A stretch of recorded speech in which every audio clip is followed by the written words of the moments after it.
राधे राधे आप सभी को। तो फाइनली अब महाकुंभ से हमारी तैयारी हो रही है घर आने की। यानी कि हम लोग जा रहे हैं स्टेशन की तरफ और अब जाएंगे सीधा ट्रेन में बैठ कर के अपने घर, क्योंकि 2 दिन हो चुके हैं, एक दिन आने का और फिर दूसरा दिन जाने का। तो ये देखिए, हम जो ओवर ब्रिज है, ये तो इस ऊपर से जो हाईवे रोड निकला है वहाँ से हम चल रहे हैं। और जो नीचे देखिए संगम घाट आपको दिखाई देता नज़र आ रहा होगा। बहुत छोटे छोटे दिख रही है पब्लिक मेले में। ये देखिए बहुत यहाँ से बहुत ज़्यादा दूरी है और बहुत ज़्यादा ऊंचाई है इस ब्रिज की। तो हम लोग चलते जा रहे हैं और चलते चलते हो गई है हालत ख़राब। ये देखिए हम लोग चलते जा रहे हैं, चलते जा रहे हैं। बस हम आ चुके थे घर, रात में आए थे घर लगभग 3 बजे के लगभग। तो बस आके थकान ज़्यादा हो गई थी, बस आके सो गए। फिर मॉर्निंग का यह वीडियो है। तो मैंने अपने लाला को सुला दिया था। मैं अपने लाला को स्नान करने के लिए नहीं लेके गई थी, मैं घर पर ही उन्हें विश्राम करवा दिया था। और 2 दिन के लिए मैंने उन्हें भोग रख दिया था उधर ही, और जल रख दिया था।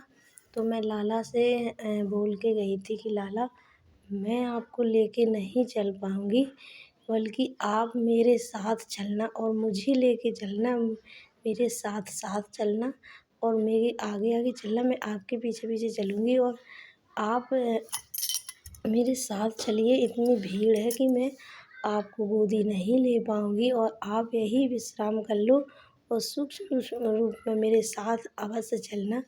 तो देखिए लाला ने क्या चमत्कार किया, मैं तो हैरान हो गई। जब स्टेशन पर पहुँची तो मैंने देखा कि लाला मेरे साथ हैं, वो भी साक्षात लड्डू गोपाल जी। एक भैया थे तो वो अपने लड्डू गोपाल जी को स्नान के लिए ले जा रहे थे, कुंभ दर्शन के लिए। तो मैंने जैसे ही लाला को देखा और लाला ने मेरे तरफ देखा और लाला मुस्कुरा गए, मैंने उन्हें तुरंत गोद में उठा लिया। आप लोगों ने शायद शॉर्ट वीडियो में देखा होगा। तो लाला ने मुझे अपने साथ होने का आभास वही करा दिया और मैं समझ गई कि लाला मेरे साथ आए हुए हैं। फिर क्या हुआ कि जैसे ही ट्रेन आई तो ट्रेन में वो भैया जो लाला को लिए थे वो भी, मैंने नहीं देखा कि वो कोई 2 ट्रेनें आई थी। तो किस ट्रेन में चढ़े हैं, मैं बाद वाली ट्रेन में चढ़ी थी और मुझे नहीं पता वो कौन सी ट्रेन में गए थे। पर तब मैं ट्रेन से उधर प्रयागराज स्टेशन पे उतरी और मैं जैसे ही ऑटो में बैठकर जा रही थी और मैंने देखा कि पीछे पीछे वो भैया फिर से लाला को लिए अपनी गोदी में चले आ रहे हैं। फिर से मुझे उन्हीं लाला के फिर से दर्शन हो गए और मैं भी उनकी तरफ मुस्कुराई और मॉर्निंग दर्शन किए और लाला भी मुस्कुराए और ऐसे ही मेरा दोबारा मिलन हुआ लाला से।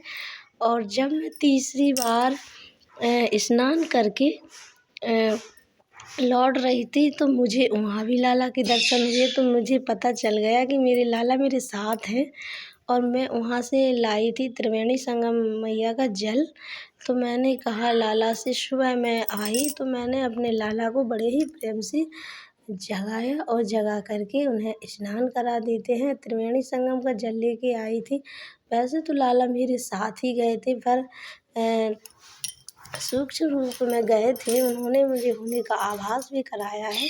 और ये लीला देखिए, मैं तो आश्चर्यचकित रह गई कि प्रभु आपकी लीला आप ही जानो। आप मेरे साथ आए हो, बहुत अच्छा किया आपने, क्योंकि मैं आपको नहीं संभाल पाती। मैंने ऐसा बोला था कि लाला आपको मुझे संभालना है भीड़ में, क्योंकि मेरे साथ बच्चे हैं और आप भी बच्चे हो मेरे। तो आप परम ब्रह्म ईश्वर हो, पर मेरी इतनी एक क्षमता नहीं है कि मैं आपको संभाल पाऊँ इतनी भीड़ में। तो फिर लाला ने क्या किया कि उन्होंने मुझे संभाला है और मेरी पूरी फैमिली को संभाला है, क्योंकि भीड़ में उन्हें एहसास नहीं होने दिया कि मैं घर पर हूँ कि कुंभ जा रही हूँ, क्योंकि जैसे ही मैं ट्रेन में गई तो मुझे सीट तुरंत से मिल गई और मैं सारे बच्चे भी बैठ गए। हम लोग सारे लोग किसी भी असुविधा का सामना हम लोगों को नहीं करना पड़ा। और तब मैं वापस आई वहाँ से, तब मुझे ट्रेन में इतनी भीड़-भाड़ हो रही थी यात्रियों की कि समझ लो चढ़ना मुश्किल हो रहा था ट्रेन में। तो जैसे-तैसे चढ़ गई, पर मैंने कहा अब तो मुझे जो है खड़े ही जाना पड़ेगा, क्योंकि बच्चे थे फिर साथ में, तो बच्चे इतने देर खड़े नहीं हो सकते थे। राधे राधे।